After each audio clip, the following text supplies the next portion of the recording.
hello.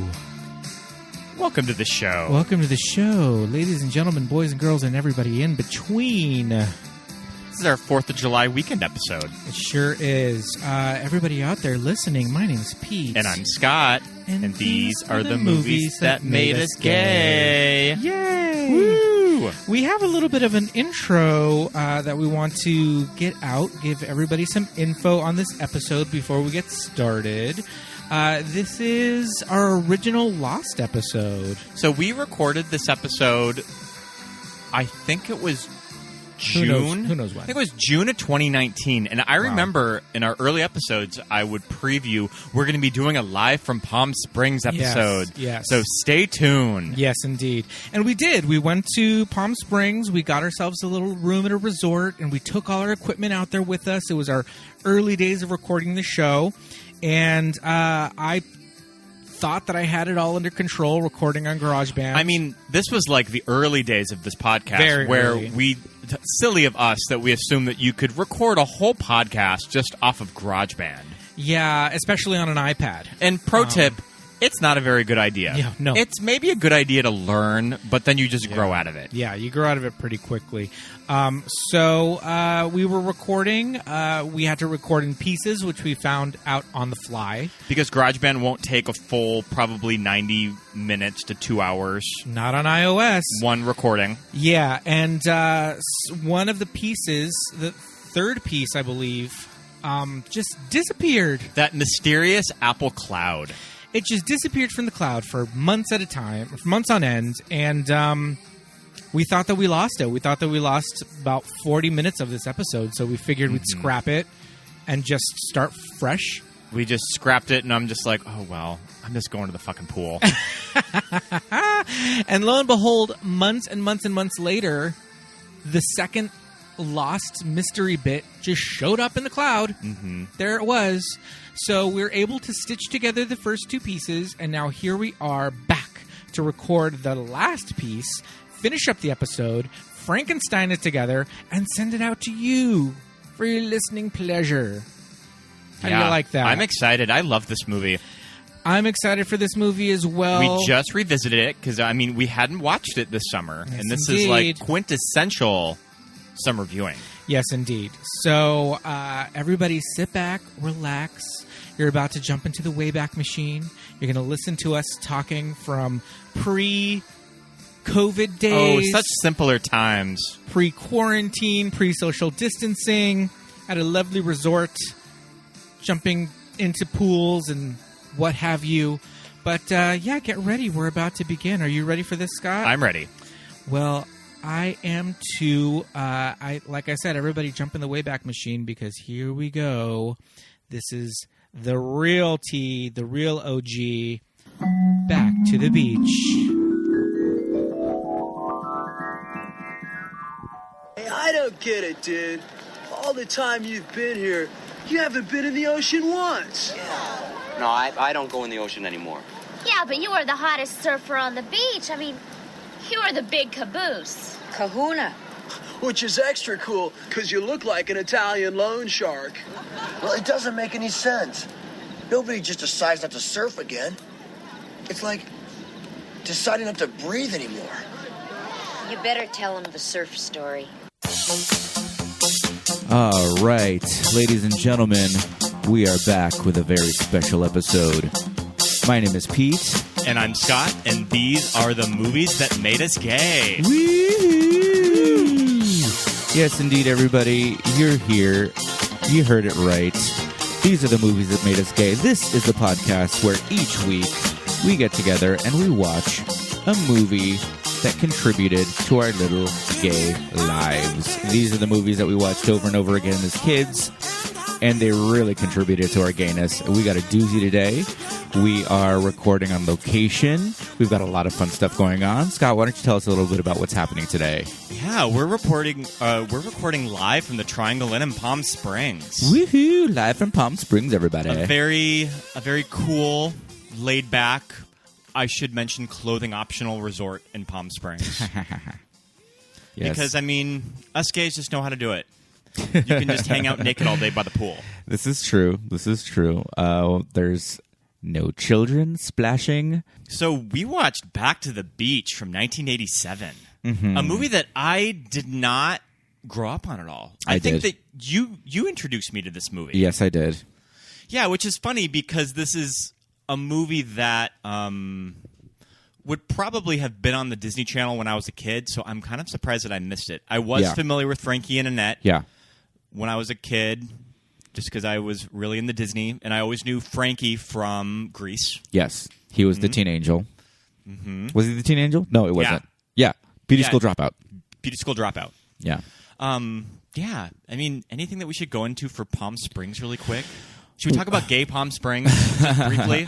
Sure. I mean, well, the thing is, Palm Springs is a little desert community about an hour outside of, or about 2 hours outside of L.A. And, I mean, historically, it was a getaway for celebrities. Yeah, for like Sinatra and Lucy. Yeah, movie stars and singers They in could the easily 40s and the 50s. make their way out of Los Angeles and only be a 2-hour drive. So if they needed to be back on set or anything, Yeah. it wasn't that big of an issue to come back. It's not like they're going to Vegas. Yeah, and it is in the middle of the desert, and so there was lots of sun, lots of sand, but every house and every hotel has pools, and so it's just a nice little resort to get away. And when the celebrities did come out here in the 40s and the 50s and built this little oasis, all the architecture is mid-century modern. There's just really cool, clean lines everywhere. Modern houses, mid-century modern houses everywhere you look. All the hotels, a lot of hotels are that way. Lots of little boutique hotels. And yeah, it's just kind of turned into a little gay neighborhood. A lot of older... Just kind of like the gay community just kind of adopted it. Yeah. I wonder when that happened. Kind of when you really saw the homosexuals start to move out to Palm Springs. The homosexual the 80s. agenda made its way out here at some point, probably earlier than that. But yeah, now it's just a nice little getaway for us. We can take a quick weekend trip, go to some fun bars, hang out by the pool, and get away. And so since this is a beach movie that we did today, and so it's not quite desert, but it still has the beach movies from the 60s had a very Palm Springs vibe. You know, they're just very campy and a very specific 60s kind of a feel. And everything's whole super city, heightened. Yeah, and this whole city is a very 60s kind of a feel. There's a really fun movie called Palm Springs Weekend that we saw recently, where a bunch of college kids come out here for spring break, and really cool shots of what Palm Springs would have looked like in the 60s. Yeah, indeed.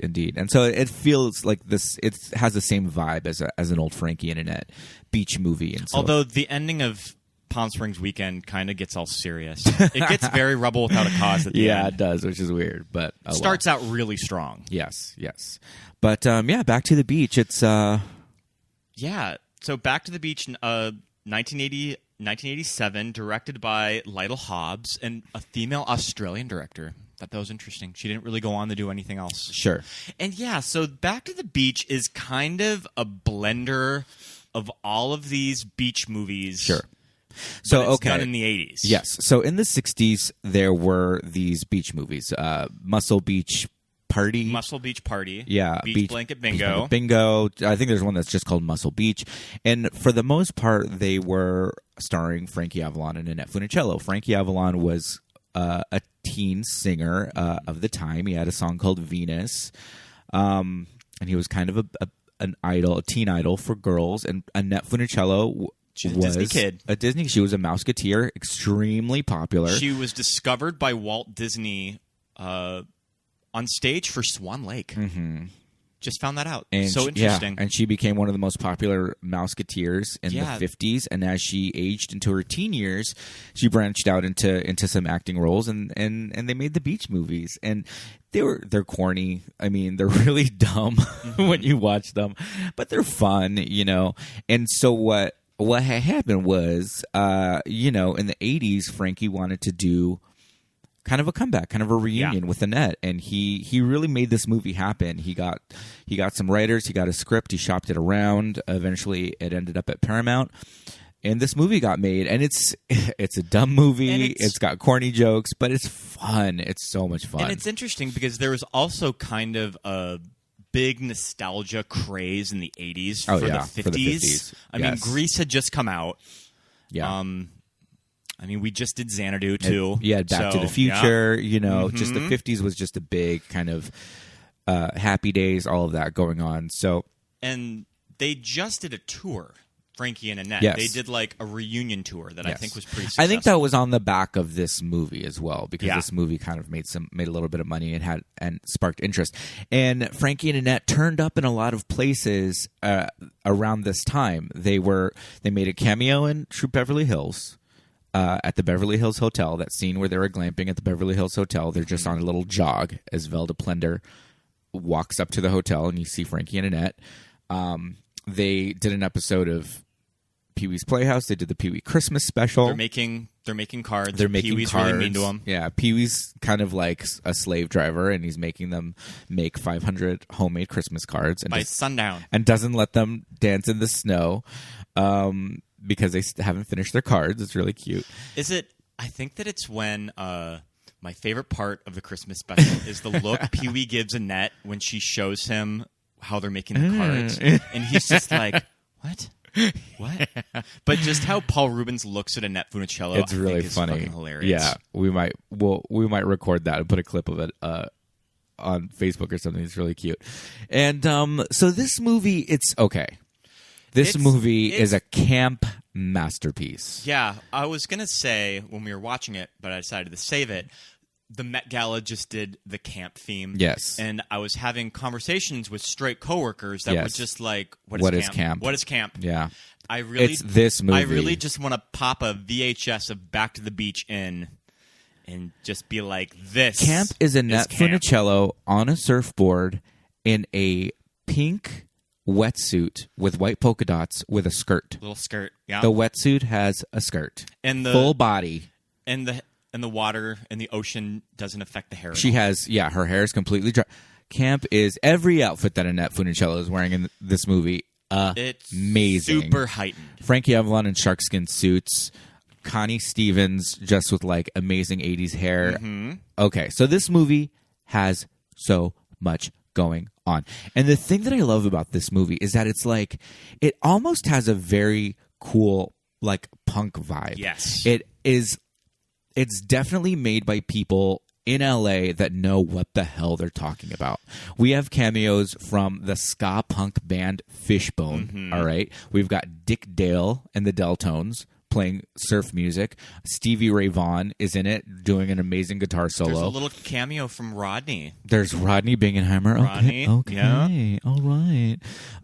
He's here. Hi, Rodney. How's it going? Oh, is that Rodney? Oh. Yeah, okay. Welcome to the show, Rodney. I love Annette Funicello. And you always said that he would always play Annette on the radio. He loved Annette. Rodney loves Annette. He's alive. Rodney loves Annette Funicello and would play her on Rodney on the Rock all the time. He would play Tall Paul. He would play the hits. And yeah, they gave him a little cameo. He's a DJ at the beach party when they're having the big bonfire at the beach. Rodney's there. Pee-wee's in this movie. Pee-wee Herman is brought into this movie like Lady Gaga, like what's his name from Pose, like Billy Porter from Pose. He's brought in by a bunch of muscle dudes sitting on a surfboard, and the surfboard has bike handlebars. A bike helmet handle on has it. bike handlebars. And this movie ends with Pee-wee getting like skyrocketed above the Pacific Ocean, and that's on the surfboard. On the surfboard, and that is not the craziest thing about this movie. Yeah, there's some nutso stuff going on. I mean, there's a cameo from O.J. Simpson in this movie. There is. I mean. Yeah, just the whole idea is that Frankie and Annette are playing pretty much the characters that they played from the Beach movies, but Annette is playing the super heightened, she's playing Ben de la Creme. Oh, absolutely. She's terminally delightful. Yeah. She is just has this crazy smile on her face. Her house is a mid-century modern, perfect house with a closet full of Skippy peanut butter. Their punk son describes her in his narration at the beginning as the pinup queen for kids under 12. Yes. I love that. Yeah, that's amazing. The son, Bobby, by the way, is a star. Yeah. Breakout star of this movie. What a fucking Can't performance be this one was. funnier. Love And it. You can tell that it probably came as they were making it. Yeah. That they're like, wow, this little kid's really good. Yeah. We should just have him narrate the movie. Yeah. And they probably just put that in post. Yeah. You can tell that they did a couple of editing tricks with this movie. There are scenes that there is narration over, and probably because this movie had no less than 17 writers credited. So the stories, when movies have that many writers, it's got to be good. No, but sometimes the story can get a little lost, and so I think they kind of had to paste some things together. There was something in the Wikipedia about this, the description of this movie, saying that the plot is merely a device to show the set pieces. Oh yeah, totally. I mean, it's a Frankie and Annette vehicle, and you can tell that the makers of this movie just have a total affection for those two actors. Yeah. And they're good. Yeah. Frankie's good. And Annette is so funny. Like, they're Annette's good big in song, this. Annette's big song, I mean, that's definitely some star power. That she is just leading this musical number. Oh, Jamaica Ska? Jamaica Ska, with everyone following her. Yeah, on the beach. A beach full of people and a little tiny Annette Funicello and another polka dot bathing suit. All her bathing suits have skirts. She does a quick change. She's wearing something different, and then she changes into a new outfit for the number. See, but I don't know if that's just the weird editing of this movie, because sometimes people show up, I think they just stitch stuff together, and you're like, is it the same day? Because people are dressed differently now. Well, although it does strike me as something that one of those beach party movies would do, that it cuts to her wearing a completely different outfit on the beach. Yeah, that's true. So that's true. It works. Yeah. So the main story is Frankie and Annette have retired to the Midwest to raise a family. Yes. He's a car salesman. He's a car salesman. I think we're to believe that he owns this Ford dealership. Yes. And it's a huge Ford dealership. And so he's using like his past beach image to sell cars, essentially. Correct. And Annette is like a perky housewife with the perfect home and the perfect hair. And and there was an accident that kind of put Frankie out of commission for surfing too. Yes, he doesn't surf anymore. He doesn't go in the water, and that's why they moved to the Midwest to get away from the ocean. He keeps telling everyone, "Have you heard the story of my accident?" The surf story. And he'll just talk your ear off about it. Yes, that's you heard from the clip in the opening. There's a surf story that he always tells, and they've got a daughter in college who lives in L.A. and a teenage son at home. Bobby, I think, is like 14. And Bobby is rebelling against his perfect parents by being punk. And I have to say, Bobby's wardrobe is amazing. It is authentic. It's a 1977 authentic punk look. I guess Johnny Fuckface didn't know the difference. Yeah, it is a really good. He's wearing the plaid pants. The plaid pants with zippers. Yep. He's wearing creepers. He's wearing like the right clothes. He's got the switchblade comb, which he pulls on Frankie all the time. He has a little Leatherman hat. He's got a Leatherman Tom of Finland hat. I love it. It's perfect. And he just thinks his parents are a drag. Oh my God. They used to be cool, but they're definitely not anymore. Yes. So, and he's really funny. He's just very snappy. And I feel like, to me, growing up watching performances like his and watching like Darlene Connor, it's definitely where like I modeled my like sassy, quick comeback attitude, is from movies like this and this character, and just how like, I don't think Bobby's gay. Maybe he is, but I'll tell you the reason why this movie made me gay is because it's set on the beach and there are lots of beach bars. There's a lot of little bikini briefs, swim briefs on Muscle Men. Yeah, we'll get to Troy. We'll post pictures of Troy. I'm obsessed with Troy. Later. I love Troy. I want to see a whole Troy spinoff. Yeah. I am obsessed with that character. Yeah, and Troy was really good too. That actor was great. His little gold Speedo and his beach setup. Yeah, his beach setup with a generator. So love it. They decide they're going to go to Hawaii. Yes. But then they're going to do a layover to see Lori Sandy. Loughlin character. Yeah, it's Lori Loughlin, by the way. Everyone's favorite Full House felon. Yeah. Possibly going to prison. Yeah, we'll see. In the next few months, we'll see how that goes. By the time this airs, you may be listening to this and she's already in the clink. Who knows? But yeah, the idea is that they're taking a vacation. They're stressed out. They're going to Hawaii. And Annette made plans to have a 10-hour layover in L.A. so that they could visit Sandy. Mm-hmm. And Bobby's telling us all this as the narrator from the plane. And it's one of those movie planes that has a spiral staircase. A spiral staircase, yeah. Like Snakes on a Plane status. I like that he asked the airline stewardess for a beer. No, he asked her for a Cuervo Gold. Oh, even better. How about a Cuervo Gold? Yeah, it's amazing. And so we have our layover in L.A. They go to visit Sandy and So Sandy's apartment. Oh, my God. I'm kind of obsessed with. Okay, so Sandy lives on a pier. She lives on a pier in this little studio apartment on a pier. It's cute as Do you hell. think that was ever a thing? That you could just live out on a pier in California? It seems like there's only 2 apartments. There's Sandy's apartment where she shares with her fiance Michael, and then across the way is, oh my God, Zed. Yeah. Zed, the ruler of the beach dirtbags. Do all of the punks live together? Okay, so there's these punks that also rule the beach. Okay, much like the beach movies of the 60s, which there were the bikers run by Eric Von Zipper. Mm-hmm. There's the dirtbag punks who own a separate side of the beach, and they're headed by Zed, who's super hot. Oh my God.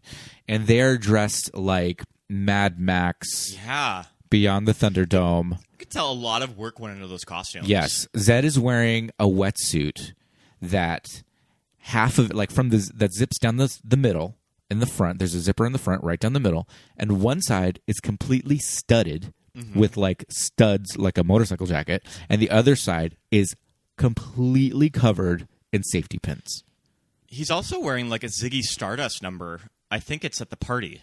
At the pajama party. At the pajama party. He's wearing a Ziggy Stardust giant coat. His coats has feathers or something. It's fucking nuts.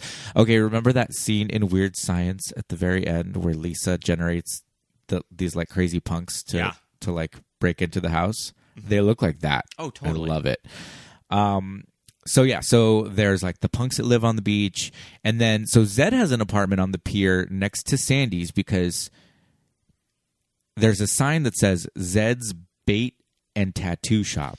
Yeah. Zed is a business owner. He's a small business owner, and maybe he actually owns Sandy's apartment too. Maybe he's her landlord. Maybe he's just renting it out to her. But we see a scene later on where there's a pajama party at Sandy's apartment, and Zed and all the shithead punks come out of his apartment, and it's how many are they all just living in one room? There's 15 punk dudes just sitting in there huffing paint and watching porn and then they decide to crash Sandy's pajama party. Okay, so we go to visit Sandy, but the thing is she's living with Michael and she hasn't told her parents because Frankie is against it. Yeah. Just immediately bangs down the door. Yeah. Uses Bobby to as a battering ram to get inside. Yeah, love it. And he just can't handle his daughter. Yeah. Living with a man. So she hides all of Michael's stuff, throws his clothes out the window, and again, she lives on a pier. Throws Michael out the window in the ocean, and throws Michael out the window, and he has to jump into the ocean.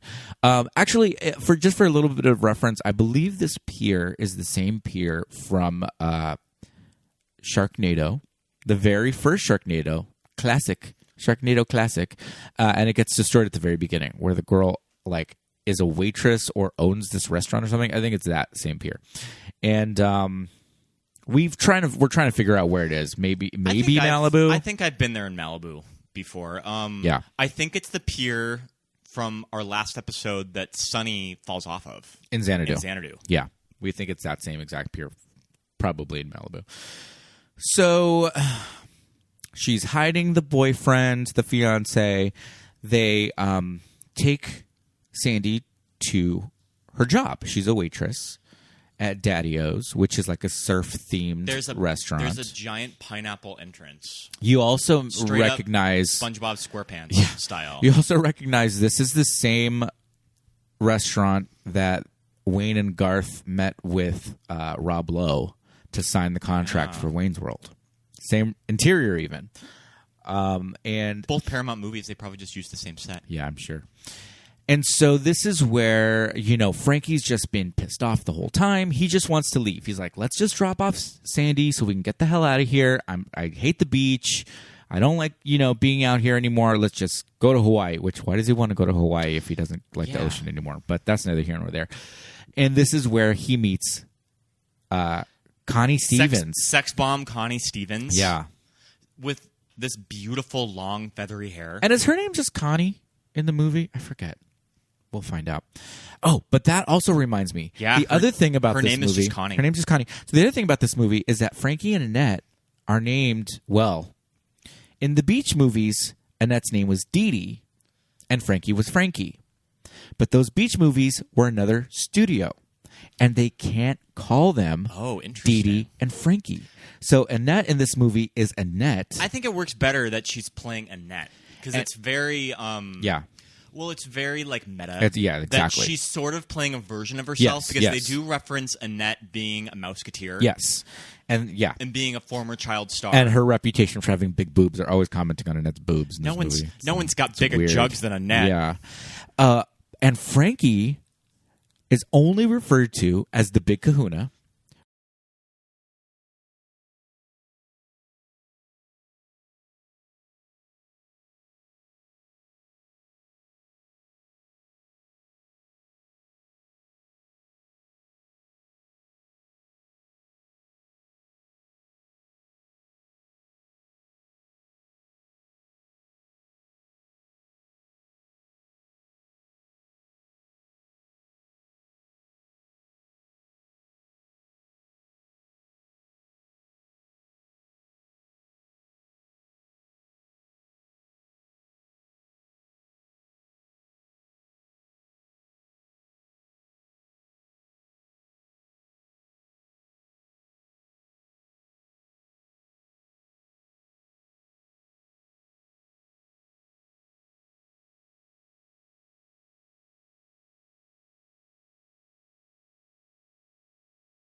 which is a character from Gidget, strangely enough. Was that one of Gidget's boyfriends? I don't remember, because I know Moondoggie is. Moondoggie is one of her boyfriends, but then I feel like... Speaking of Gidget, Yeah. I love that Lori Loughlin has a LaRue friend. Yeah, That's just the LaRue character. Yeah, her friend Robin is pretty much LaRue. She She's goes like to the beach in like a covered. Yeah. the giant hat. Yeah, love it. So we meet Connie Francis, who's... Connie Francis. Connie Stevens. Sorry, everybody. And she goes by Connie. Yeah, she's an old flame of Frankie. They always reference that she was the bad girl back in the day, and she loved the Big Kahuna. She has a shrine to him in the restaurant. Yeah. It's her place. It's her bar. She's got a shrine to him at the bar, and as soon as he sees her, now Frankie's happy, and now he's like, let's have fun. Let's sing a song. We're here. Let's hang out. Because he likes that he's remembered fondly. Yeah. And so he's sort of reliving his past glory days. Yeah. When he's there. Yeah. And Connie gets him to sing a song with Dick Dale, and it's kind of amazing, the song that they sing. And they end up missing their flight. Mm-hmm. And now Annette's pissed off because she's like, I wanted you to have fun this whole time, and you couldn't have any fun with me, and now you're having a ball with this broad.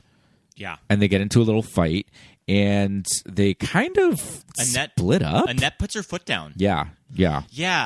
Like they kind of break up. Yeah. Well, let's listen to it. We missed the plane. Really? Oh, how time flies when you're having... Don't say it. I've been trying to get you to have fun, but you didn't seem able to have any with me, did you? Come on, Annette, lighten up. Lighten up? Lighten up. If this marriage gets any lighter, it'll float. You sure didn't feel like singing with me, did you? Or spending any time with your daughter. Oh, come on, Annette, don't be ridiculous. Damn it, I knew we should not have come back to this beach. Look, we are going back to Ohio right now. Are we? Well, I'm spending time with my daughter and my son, and maybe, just maybe, I'll have a little fun myself. Annette, I am going home. Are you coming now? No.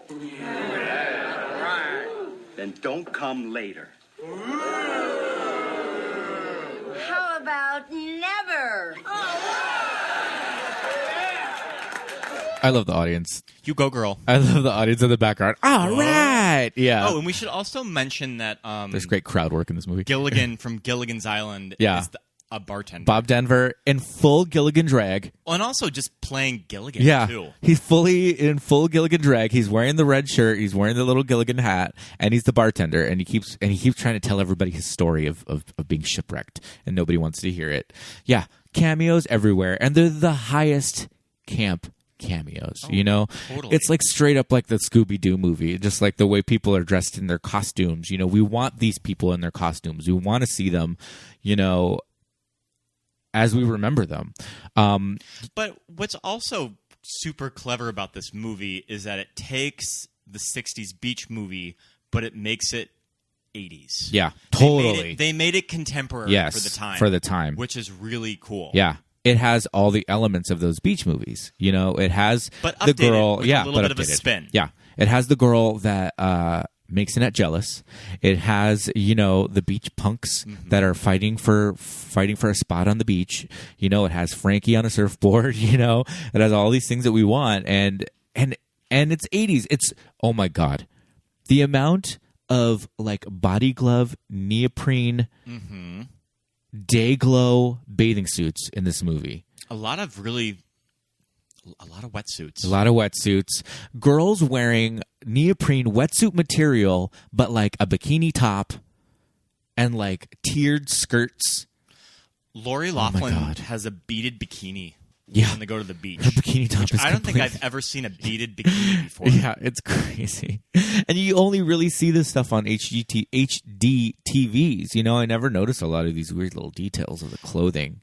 Yeah, just watching it. Freeze framing a shot on the beach, oh my God, there's so much going on in one frame of that movie. They dressed this beach like a fucking Chuck E. Cheese. There's fully like almost like a red carpet going all the way down. Yeah. There's a weird little like path, like a sidewalk in the middle of the sand. There is there's 2 above ground pools. Yeah. One of them is like a wave, like a surf machine, like a mechanical bull surfboard kind of a thing. There are like surfboard rentals. There's a gag at the beginning where some guy will just babysit your kid, hand him your baby, and then he wants to surf, so then he hands the baby off to the crazy punk. Like, I love that one of the punks is like a crazy like ogre. Like, he's just like this giant guy and he doesn't have any dialogue. He's just kind of like giving this Buster Keaton performance.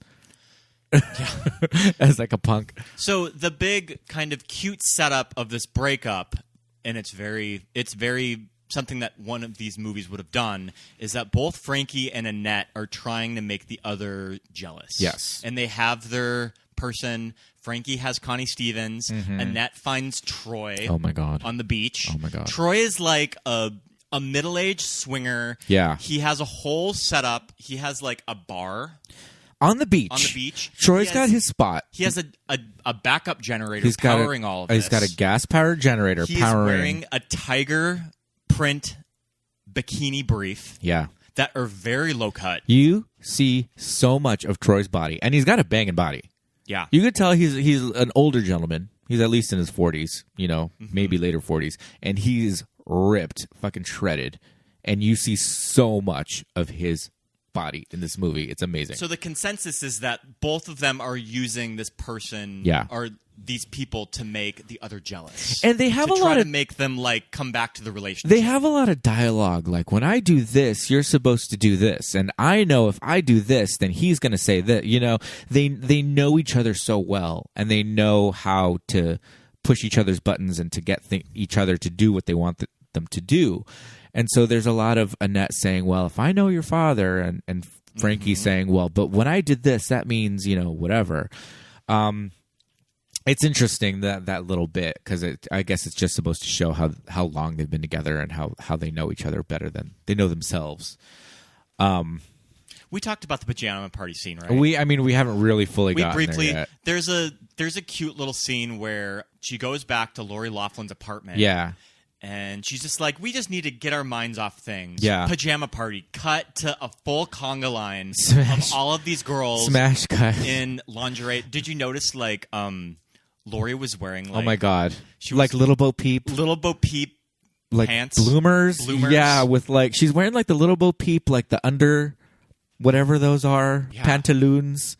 But that's pretty clever. That with the bikini top. It's also very... RuPaul and Drag Race. Oh my God! Just cut to a pajama party. 25 girls in teddies.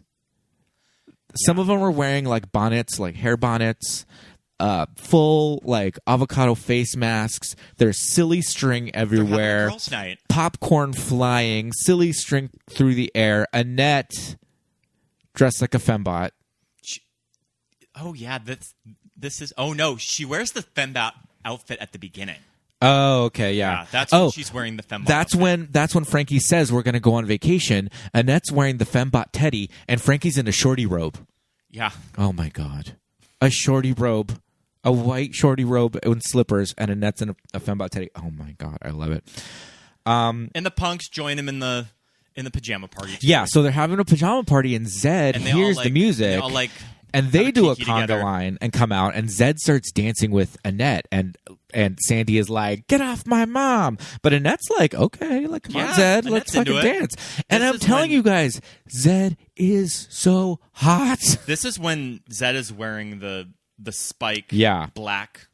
They're like Ziggy spikes Stardust or number. feathers or something. It's crazy. Oh my God, yeah. Oh, Sandy's apartment is really cool. I noticed she's got a poodle lamp. She's got a lamp that's like shaped like a poodle. It's like so like. I wonder what she pays for rent. Oh God, yeah, who knows? Knowing this movie, it's probably like $100 a month. Yeah, something dirt cheap. Yeah. Oh my God. Oh yeah, I wrote down that Zed looks like he's dating Pizzazz from from Gem and the Holograms. Oh yeah, he looks like he's the boyfriend of one of the misfits from Gem and the Holograms. That's how Zed's dressed, if that makes any sense to you. Yeah, Sandy's place is. I was gonna say Sandy's place is decorated like Pee-wee's Playhouse, but Daddy-O's, the bar that Connie owns, that's Pee-wee's Playhouse. That place is decorated like Pee-wee's Playhouse. It's there's just you don't even know where to look in this movie. There's just so much going on. So we should probably talk about Annette's big number on the beach the next day. Yeah, well, I did want to play this one clip because Sandy's kind of being a bitch to Annette after Annette pretty much like broke up with her husband, and Sandy's just like, being annoying, being an annoying, like, entitled kid. And Annette's just like, you know what? We're just going to deal with this. But this is a nice little moment with Bobby and Annette. And we haven't had any Bobby dialogue yet, so here's this. Hey, Ma, am I now officially a troubled child from a broken home? No, your father will be back. He was pretty steamed. Trust me on this one. Your father and I have been together a long time. I know what he's going to do before he does. And he'll be back. I know that in my heart. You know, you're awful sweet, Mom. And then I'll make him suffer. See, she knows he's going to come back. She's not even worried. But she's also like, if I know your father, you know what I mean? She has it all planned out. She knows that they're not broken up for good. Yeah, she'll get him back. Yeah, for sure. So, okay. The next day we go to the beach. And the beach is like, oh my God, fucking popping it's off. Lit. It's Malibu. It's clearly Malibu. And it's just like, there are so many extras in these beach scenes. There's so much going on. We've got the punks on one side. We've got all the beach kids, the surfers. Annette gives us a little dancing lesson. Yeah. And I mean, you have to think this is pretty progressive because I'm not sure that any of these beach movies would have ever had like a ska number. Fishbone? Yeah. Fishbone. It's so cool. Fishbone, okay. If you're not familiar with Fishbone, they were like a ska punk band from like the late 70s, early 80s. One of the main guys in Fishbone is this black gentleman with an amazing mohawk, and he plays the saxophone. He's really tall, very skinny, and he wears like really tall Doc Martens and plays the sax and dances like a crazy person. And as a child, I was just like, what is this? This is so nuts. Like, there's like horns and there's a sax and trumpets and trombones, but it's also like a punk band. I had no idea what was going on as a little boy. And then I was like, oh, okay. This is like a genre of music. Were you familiar with them before Back to the Beach? No. But I mean, I saw Back to the 87. I was a little kid, you know, so this was my introduction to them as a band. I thought they were just like a fun little beach, you know, number. But turns out they were like a really prolific, you know, influential band in the 80s. And they sing the Jamaica Ska with Annette. And it's really cool. Did you want to hear a little bit of that? Yeah, play a little bit of it. How about this? Do you girls know how to Jamaica Ska? Jamaica what? Jamaica what? Sure, that. It's a required course at our college. That's Robin, the Well, LaRue. do you know how to Jamaica Ska?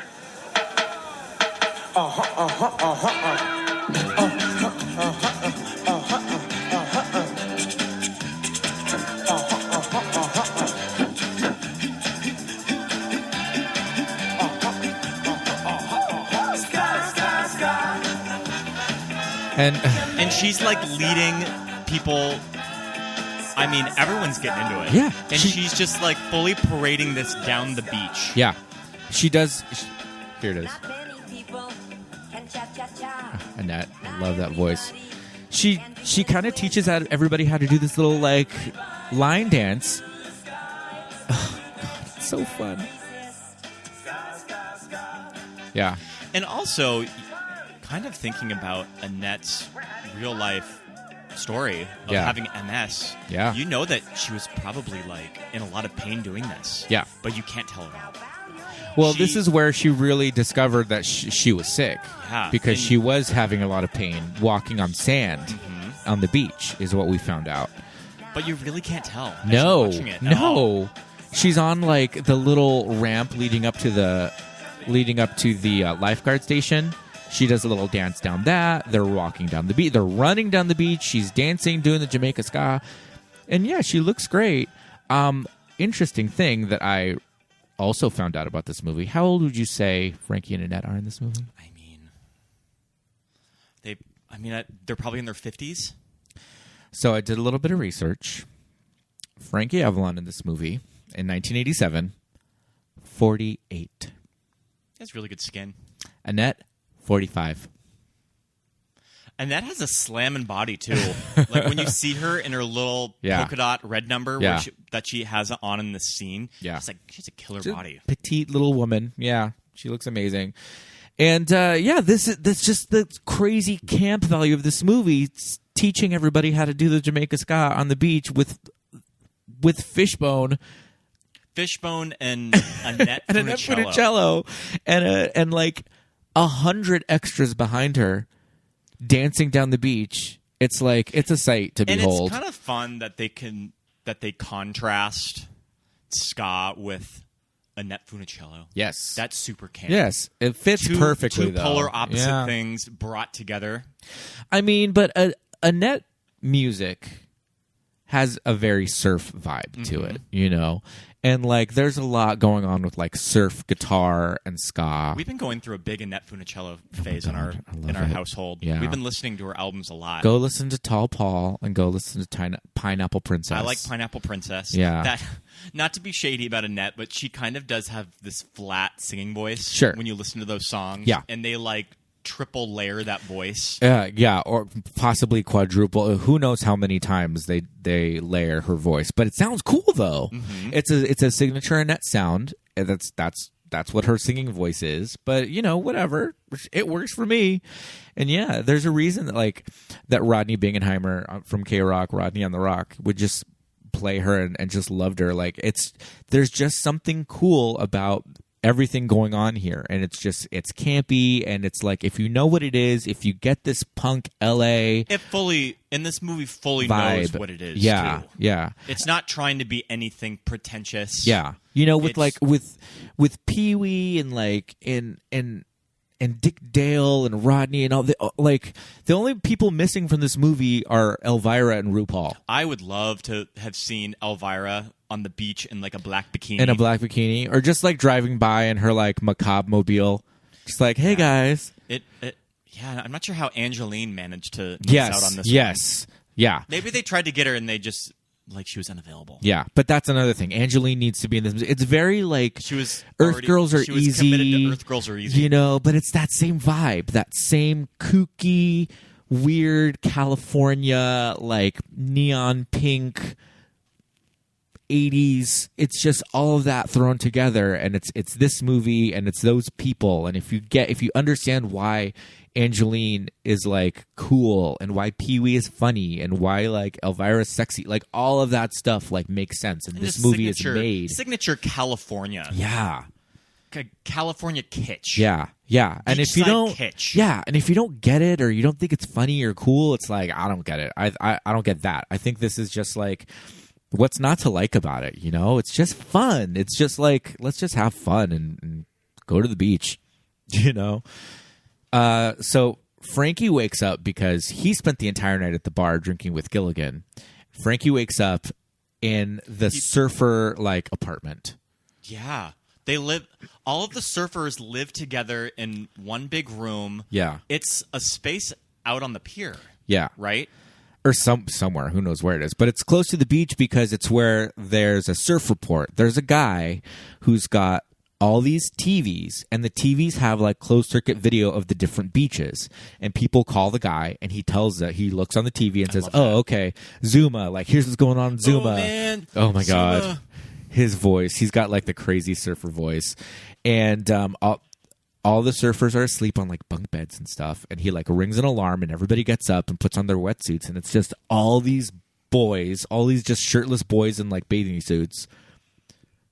Climbing all over each other. I love that scene. And this is when Frankie sort of makes friends with Michael. Yeah. Too. Yeah. Michael and Frankie meet. They start to get closer. Yeah. And I take it that Michael helps Frankie sort of loosen up a little bit. Yeah. Discover Yeah. who the old Frankie was. Yeah. That used to love surfing. Yeah, because for some reason in this movie, Frankie's super conservative. He doesn't want Sandy living with somebody, you know? He doesn't want her to have a boyfriend for some reason. And Michael's just like, no way, dude. Like, you were a surfer. You were just like us. Like, you were a kid at one point, and, like, think back to that. But he helps Michael. Michael makes surfboards. Yeah. He like designs like and makes custom surfboards, but he doesn't sell them. He gives them away because he's just like a hippie or something. And Frankie's just like, no, dude, we can market these. These are really good. Like, make some money doing what you love, and then you're set. They both help each other out. Yeah, he's totally. He's a good influence on Michael, and Michael helps him to realize that he's right for Sandy. They have the big party where Frankie and Annette get back together. The beach bonfire. And they have a beach bonfire. There's kind of a little subplot with the captain from the Love Boat, right? No. Was he from the Love Boat? No, he says he's from the Love Boat, but it was a joke. He's actually it's the guy from Get Smart. Oh, sure. Yeah, it's the voice of Inspector Gadget. It's So they strike a deal with this guy. Yeah. That does he run the beach? He's the harbor master. The harbor master. Yeah. So they end up throwing this big party with the help of him. Yeah. It's a big beach bonfire, and Frankie's whole thing is, when I throw a bonfire, that means I'm like apologizing to Annette, really. Mm-hmm. And so he has this bonfire, and it's a giant, crazy party. This is where Pee-wee comes in and sings "The Bird Is the Word." Yeah. I mean, come on, Pee-wee Herman singing "The Bird Is a Word." Get out of here. It doesn't get any more kooky. It's weird and kooky, and I just love it. Frankie and Annette are very on brand for God. Pee-wee 2. Oh, yes, totally. Yeah. It's just right up their alley.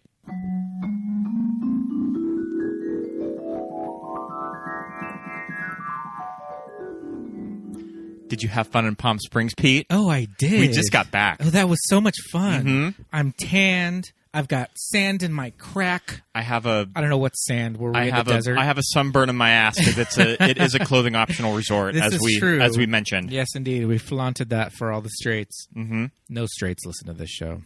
Maybe some. I think we have a few. Yeah, we have a couple. Well, we're back.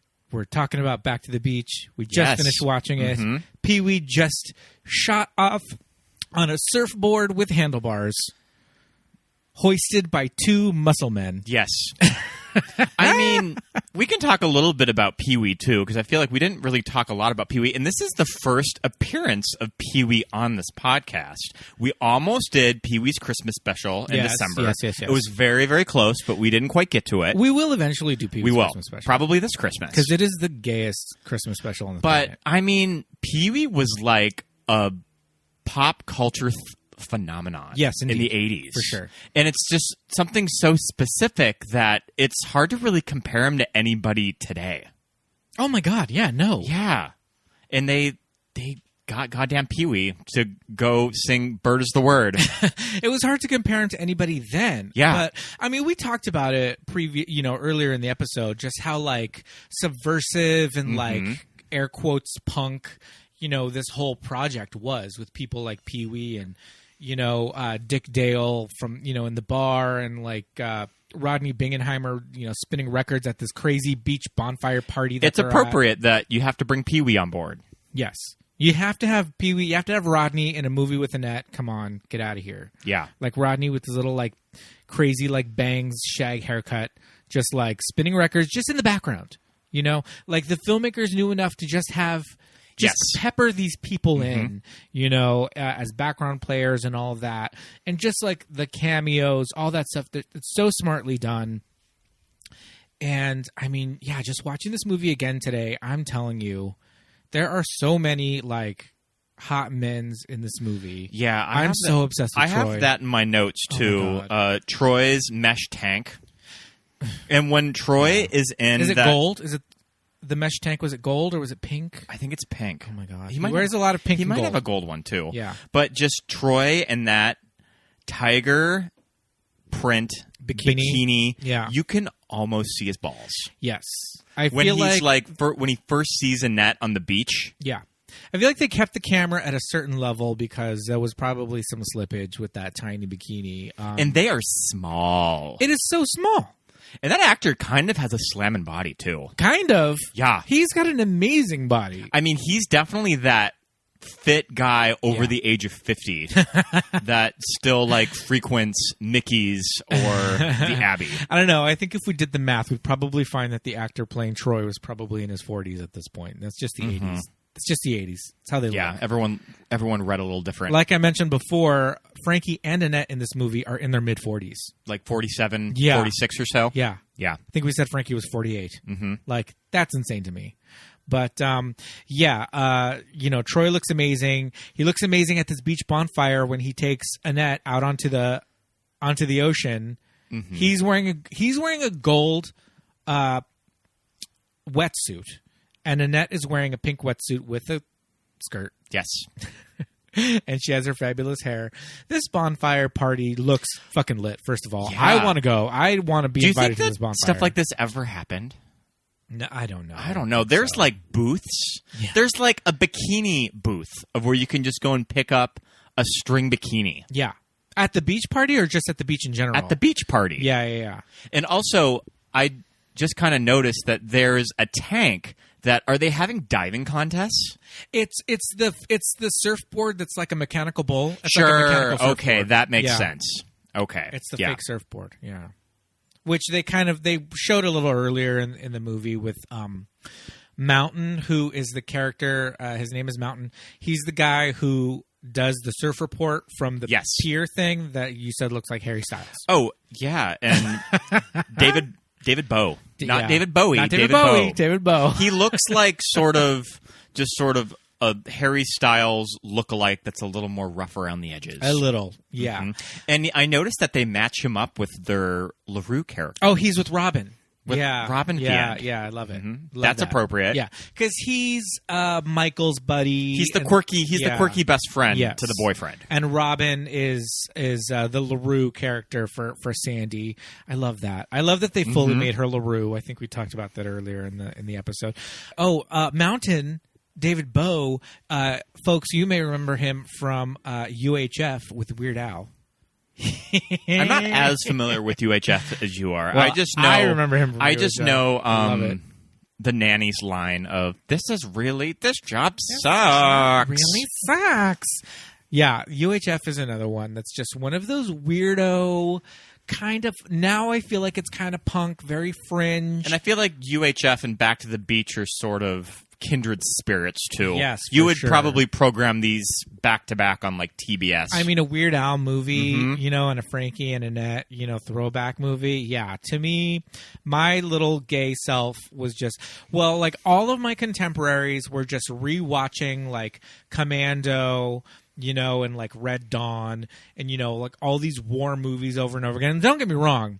I love me some Commando. We just rewatched Commando. And Predator and all of that. But those boys were watching those movies on repeat. Top Gun, Karate Kid. We've yet to sort of dip our toe into that genre, but we'll get there though. I mean, there's a reason I was watching those movies, and that reason is Bill Zabka. I mean, sure. I was all about that villain, that like hot bully villain who's just like super blonde and tan and very cute, and that's why I love this movie. Yeah. But those boys are watching those like war movies, and I'm at home like teaching myself how to do the Jamaica Ska, like in my bedroom. Bow your head. Oh, wrong one. Do you girls know how to Jamaica Ska? It's a required course in our college. I love that line delivery. Yeah, and that's just the thing. It's like this movie is like super queer because it's so colorful and like bright and musical and overacted, very sarcastic. Like all the hardcore sarcasm that everybody's throwing at each other back and forth, I feel like I really picked up. You got the wise ass kid that you probably modeled yourself after. Everybody in this movie is a wise ass, first of all, but I definitely modeled myself after. After the son. Oh, now I can't think of the character's name.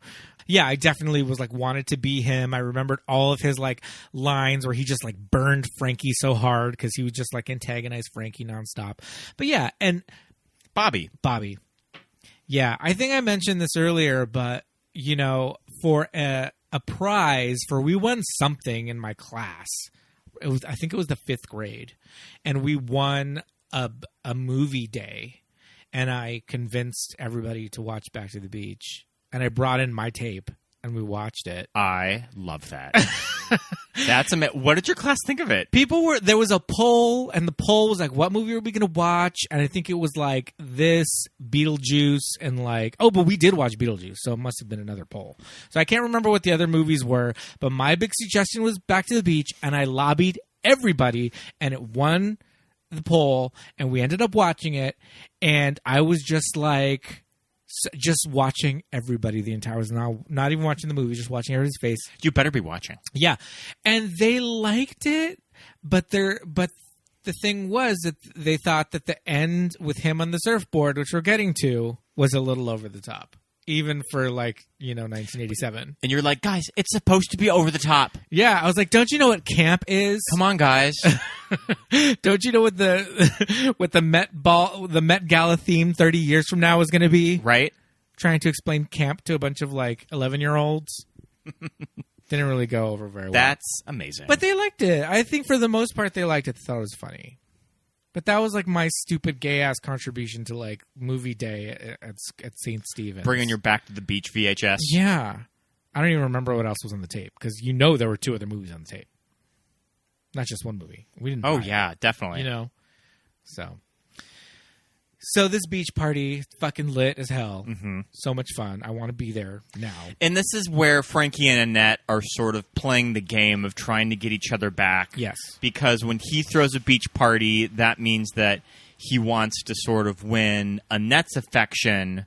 And then Annette sees him hugging Connie Stevens, the blonde bombshell who I am obsessed with. Oh my God. She is serving it up in this movie. So she sees them hugging, so then she goes to flirt with Troy. With Troy. Yeah. Mm-hmm. And that's how they end up on the surfboard. Because Troy's been chasing Annette this entire movie. So she's just like, I'm giving in. He's going to take me out there on the beach, on the surfboard. And it's amazing. The shots are so cool. Both of their wetsuits are out of control. Her giant bouffant of brunette hair that does not get 1 inch of water on it. No. He even mentions it. It's even a joke in the movie.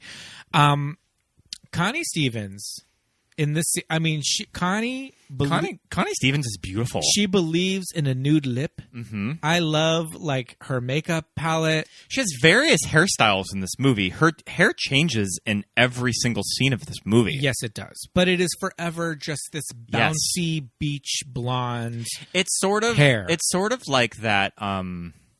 Who's from Charlie's Angels? Farrah. No, she's the brunette. Oh, Jacqueline Smith. It's like Jacqueline Smith type of hair that it's kind of blown out a little bit. It just looks like she just toweled it dry, and this is how it came out. Just a little salt spray. She just left the house with her hair looking like this. Just gave it a little salt spray and just shook it out and just towel dried it. And this is just that's just how it dries. That's just how my hair looks.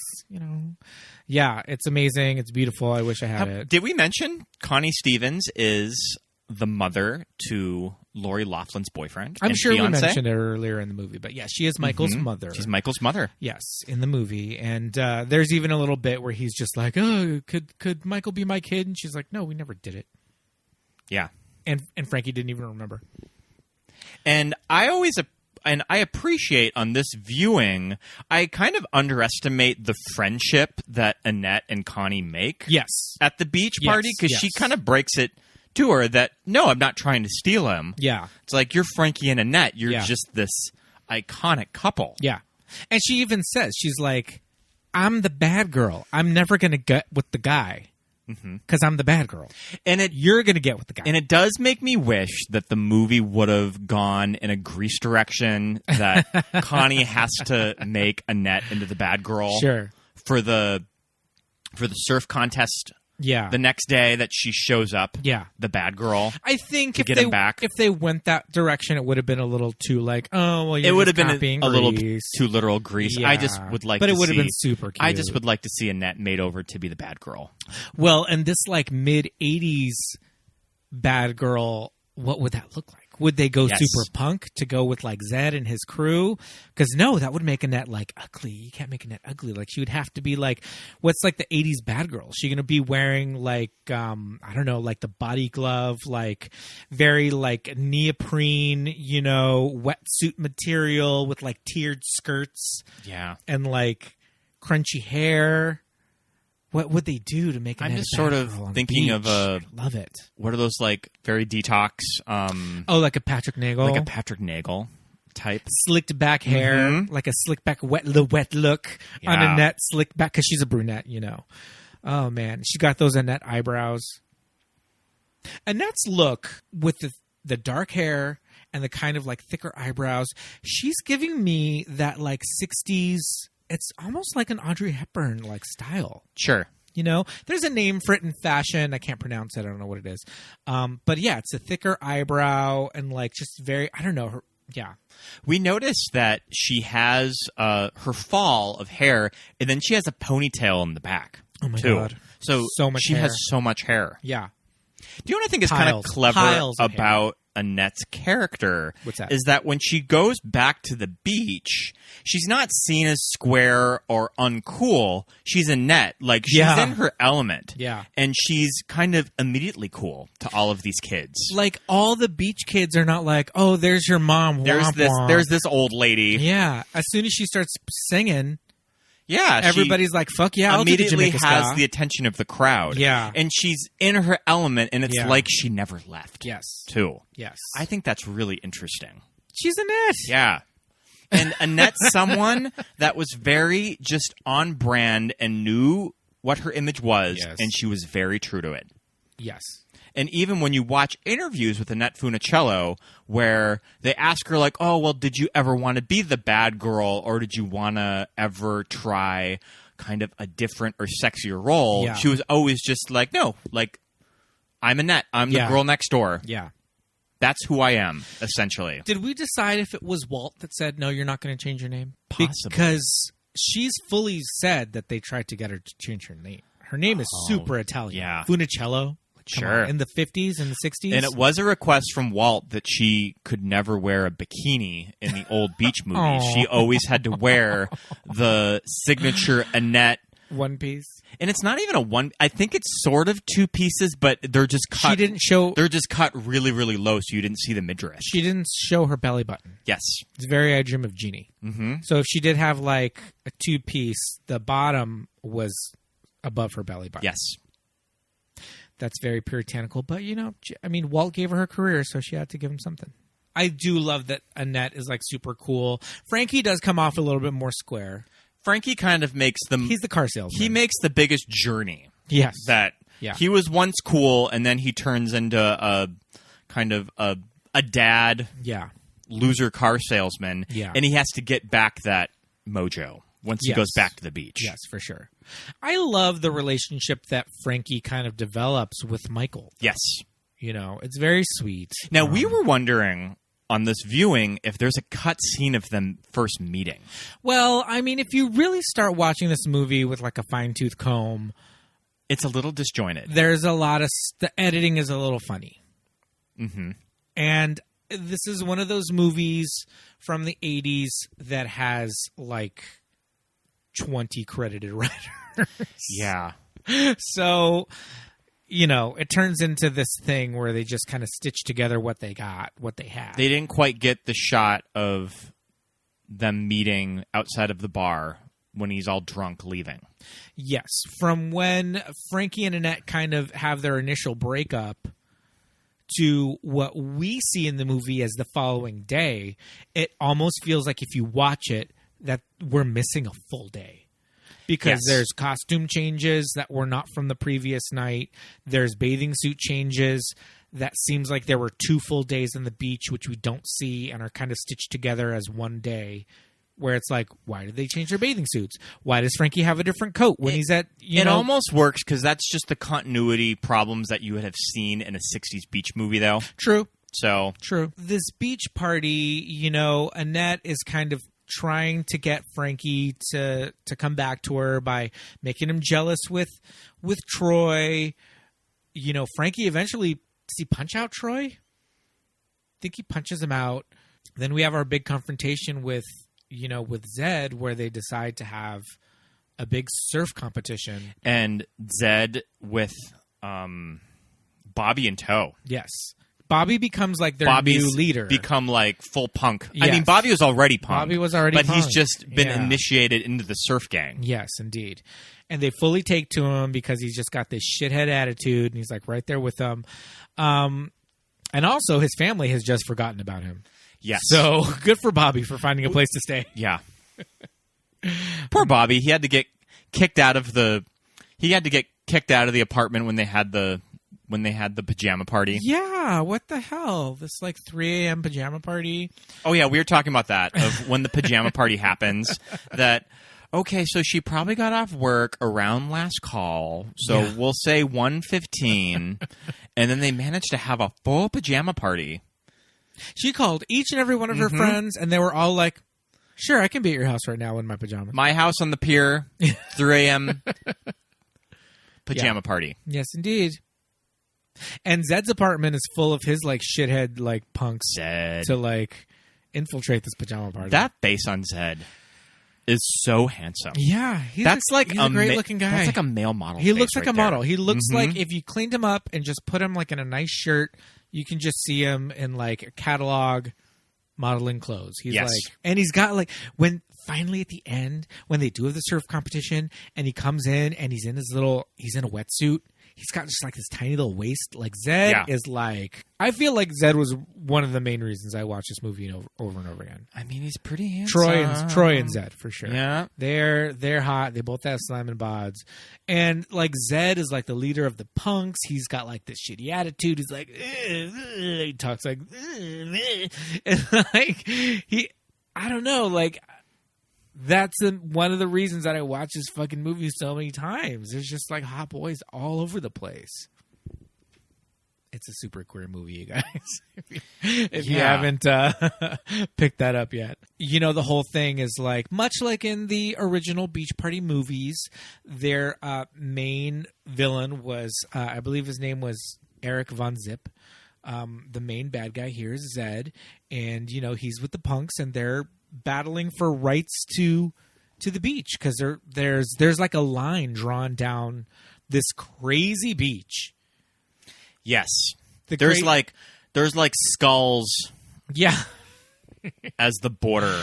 Yes, there's like skulls. There's like all these surfboards, like Zed territory, and they're like these crazy, you know, road warrior, you know, like those like crazy biker guys at the end of Weird Science, you know, George Miller kind of like punk guys. But like runway fashion. Oh, yeah. Like walking the runway in a McQueen show or something. I mean, at one point, yeah, we talked about this earlier, but at one point Zed's, you know, wetsuit is completely covered, one half in safety pins, the other half in studs, which is so much handwork. That's all by hand. So somebody got a wetsuit and completely covered one half. During the slumber party, that shoulder piece. There's like crazy feathers pieces. I don't know if it's felt. You can't even tell what it is, but it's like sculptural, soft sculpture. And what's cool about the punk looks is that sometimes, and we talk about it on the show sometimes, whenever you have punk rockers in a movie, they don't come off as...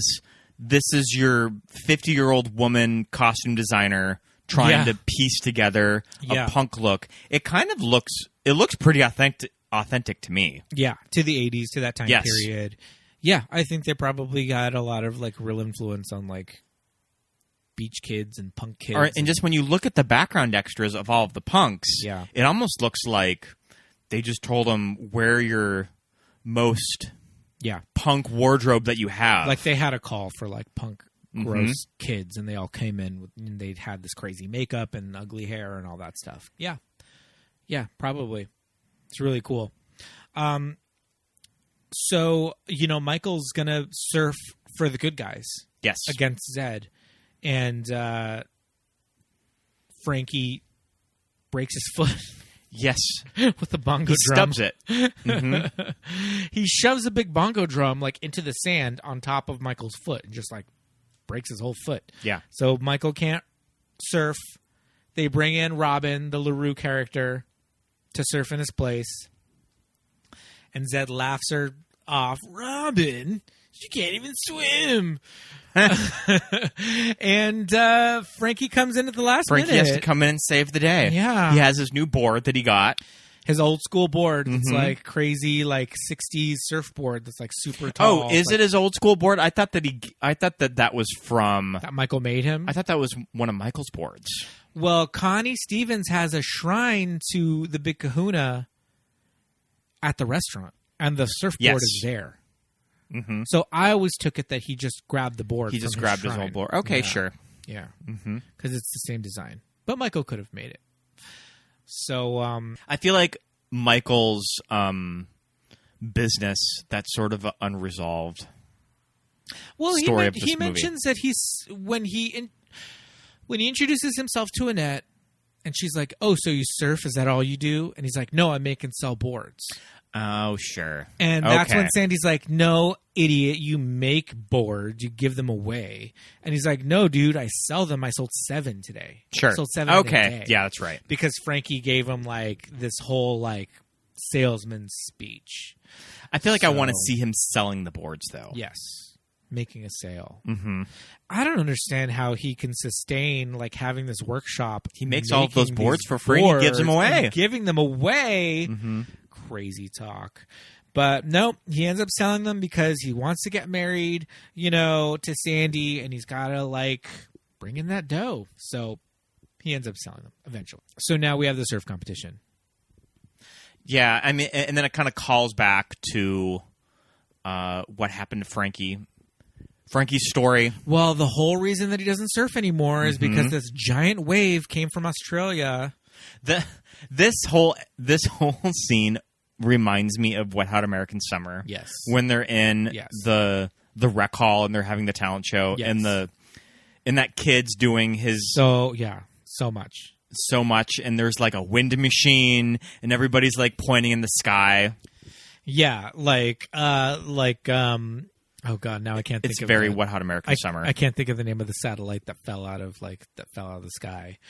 Like the Sputnik site that falls out. Yeah. Yeah. It's very crazy, it's campy, it's over the top, it's like blue screen realness. And then cut to just like it's almost like stock footage of a surfer. It is stock footage, yeah.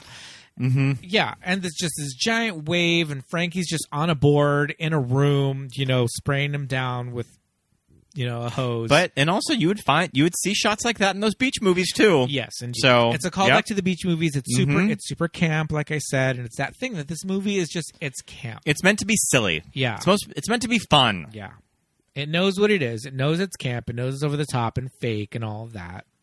But yet, it has a very cool quality about it, too. I think so. A very 80s hip quality about it. I think so. Mm-hmm. I think so.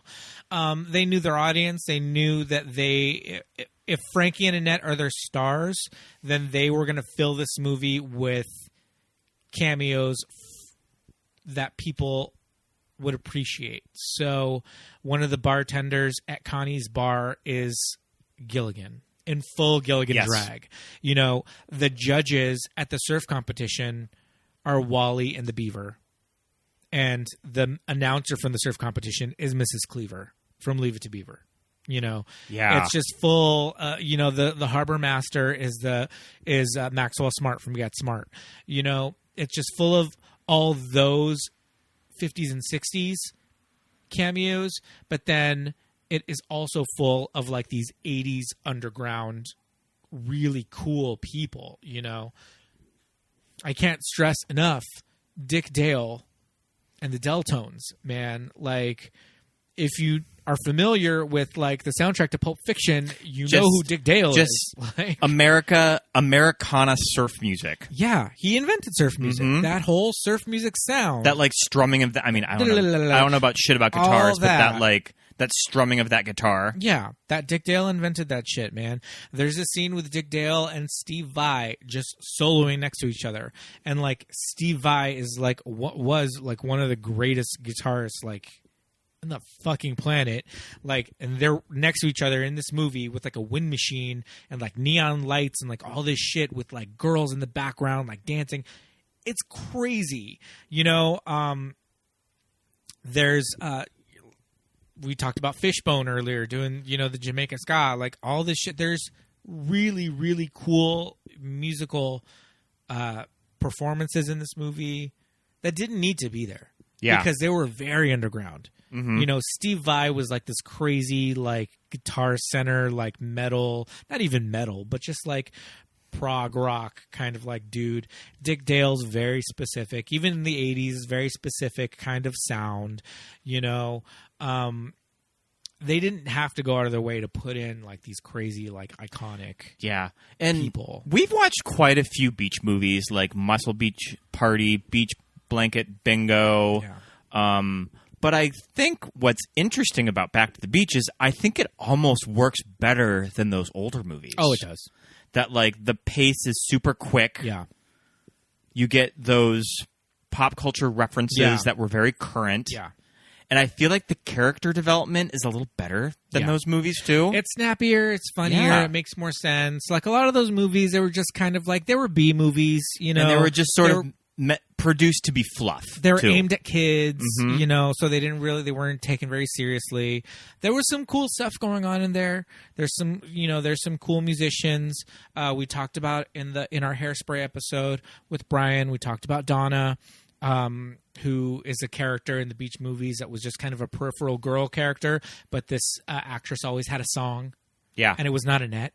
They always gave Donna her song, and like her songs were really good. But you know, they were like you said, they were just kind of fluffy, you know. There's a little more attention to detail in this movie. Yes, for sure.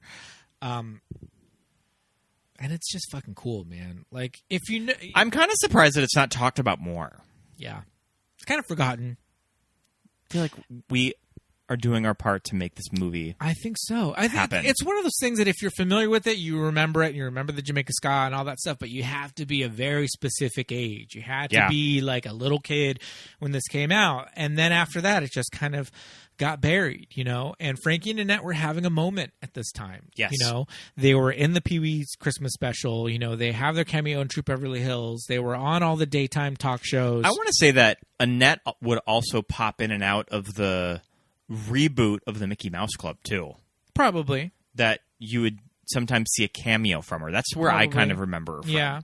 And her Jiffy commercials. Yep. Her peanut butter. There's a funny little Jiffy run in this movie. I think it was Skippy, actually. Yeah. Or Jif. I don't remember if it was Jif or Skippy, but there's the whole peanut butter Skippy. Peanut butter gag with Annette in this. But yeah, she was around. She was definitely, you know, you were aware of Annette at this time frame. Frankie was just kind of, he was the throwback. He was like, let's get together and make this happen. But it's so successful because they're both still really good. Yes. They're both funny. Mm-hmm. They're both still great together. They both look great. Yeah. Like, and there's definitely that star quality about Annette Funicello that I talked earlier about. God. That you can just tell that this is why she's America's sweetheart. Yeah. Yeah, for sure. Annette Funicello is why me, Scott Youngbarrow, am proud to be an American. Yeah, she's amazing. She's just like, and we love her music, her albums from back then. We are listening to Pineapple Princess like nonstop. Tall Paul, like all those songs. So they're like classics. They're amazing. We love Annette. We love Frankie. I mean, Frankie has a little cameo in Casino. Frankie Avalon is in Casino? Yeah. I want to say that he opens one of De Niro's casinos in that movie. Wow. And he sings a song. Wow. Because they have to get all of the Vegas mobsters' wives to go. Oh, okay. Mm-hmm. Does he sing Beauty School Dropout? No, he does not. Mm-hmm. He's the teen angel in Grease. Us watching Connie Stevens does remind me that we are going to eventually have to do another Connie Stevens movie, Grease 2. Oh, yes. Because Connie Stevens had had like a little comeback in the 80s too. Her little renaissance. She was in Grease 2 with Tab Hunter. Yeah. She's in Back to the Beach. Back to the Beach, yep. Yeah, and she again in Grease 2, the whole thing is that she's like this bombshell like teacher, right? Yes. So, because she's just gorge. That beachy blonde hair, just a little salt spray. She's a little bit more like done up in that because it's it's the 60s, so she's got like. But you just see hair. her living her life, running this bar off PCH. Yes. Where there's a pineapple outside of the door. Yeah, the entrance to the bar is a pineapple. Daddy-O's. I mean, I think we mentioned it probably earlier in the episode, but it is the same bar from Wayne's World. Yes. Where they signed the contract with Rob Lowe. So, ultimately, Frankie ends up winning. Frankie saves the day. He wins the surf contest. He wins the surf contest. And I suppose that we're to assume that they just end up moving back to the beach. I guess. I think they thought do. about that. I think they move back to the beach. I think they find a cute little house in Malibu. Yeah. And this is like the new chapter of their lives. He can open up a new Ford dealership in LA. Yeah. Why not? He can on the west side. He can have a little Ford dealership in downtown Malibu. Yeah. I like it. I never thought of that. The movie ends on this great song over at Daddy-O's, and everybody's on stage, and it's this kind of curtain call song, and it's really cute. And everybody kind has of a verse. The punks have made friends. Yeah, with the whole crew. Zed's up on stage singing backup. I mean, they can share the beach. Why not? Yeah, exactly. Yeah, because even when like the big giant wave comes in from Australia and Frankie's going to surf it, even Zed comes in and he grabs the megaphone and he's like, "Dude, like, yeah, he like calls him back in because even Zed is like, "No way, dude, you can't surf that wave," and he ends up surfing the fucking wave because he's a big kahuna. Because like we mentioned before, his name in this movie is not Frankie because that character belonged to like a different movie studio. Yeah. I was wondering if Paramount produced. They did not. Did MGM do it? I'm not familiar. We can look that up. It may have been MGM. But as we stated earlier, in those beach movies, Annette is Dee Dee. Yes. And Frankie is Frankie. They did use the Raiders of the Lost Ark theme. Yes, in this movie. They borrowed that from the Paramount catalog. Yes, indeed, because this is actually a Paramount movie. But those earlier ones, I feel like it's like some crazy 60s movie studio that probably got bought out and became, now is owned by MGM. But yeah, so they said, no, you can't call him Frankie. That's now owned by Warner Brothers because MGM does not exist anymore. Well, in 1987, it's a different story. But at the time, they said, no, you can't call him Frankie. We own Frankie, and she's not Dee Dee, so they said, fine, fuck you, she's Annette, and he's the big kahuna. Yeah. So, but for all intents and purposes, he's Frankie. Yes, indeed. And, I mean, she's Annette. Come on. Yeah. She's Annette. Dee Dee. Dolores. Her name was Dolores. So, yeah, so they have their, like, big, farewell curtain call song at the end. Everybody's up there singing. Zed, all cute, is a backup singer with his shirt open. Bobby's up there wearing a sharkskin suit and a perm. Yes, he's kind of now trying to model himself after his dad. Yes. He's finally got the respect of Bobby. And the last shot is Frankie and Annette walking down the beach with this cool song that we love. Great soundtrack to this movie. Really good. We didn't mention it, but we started the movie on a really great Amy Mann song that is on the soundtrack to the movie. The soundtrack is not available anymore. I have to find this off of YouTube now. Yeah, if you want to hear the song. Amy Mann, release that as a single. Put it on iTunes, Amy. It's called Sign of Love? Yes. Yeah. Really, really cool song. But that's also just how rad this movie is they got Amy Mann to do a song on the soundtrack. Yes.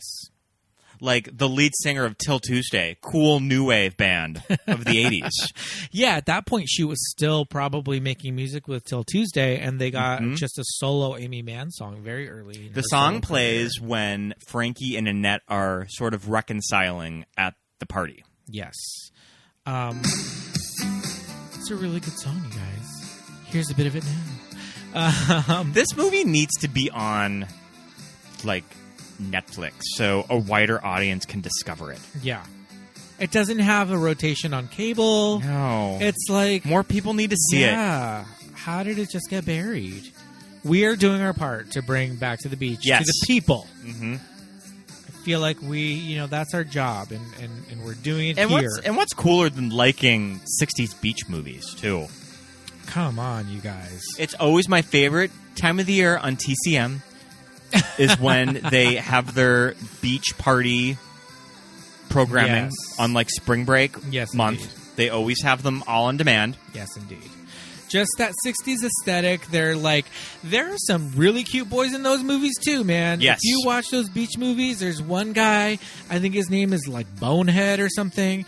Again, we talked about this with Brian in our Hairspray episode. He's like this tall, really tall guy, and he wears like a bucket hat, like a Gilligan hat, and he's kind of like a goofy guy. Yeah. I think his name is Bonehead. He's my favorite. He's in all those movies because they bring back the same kids for all of them.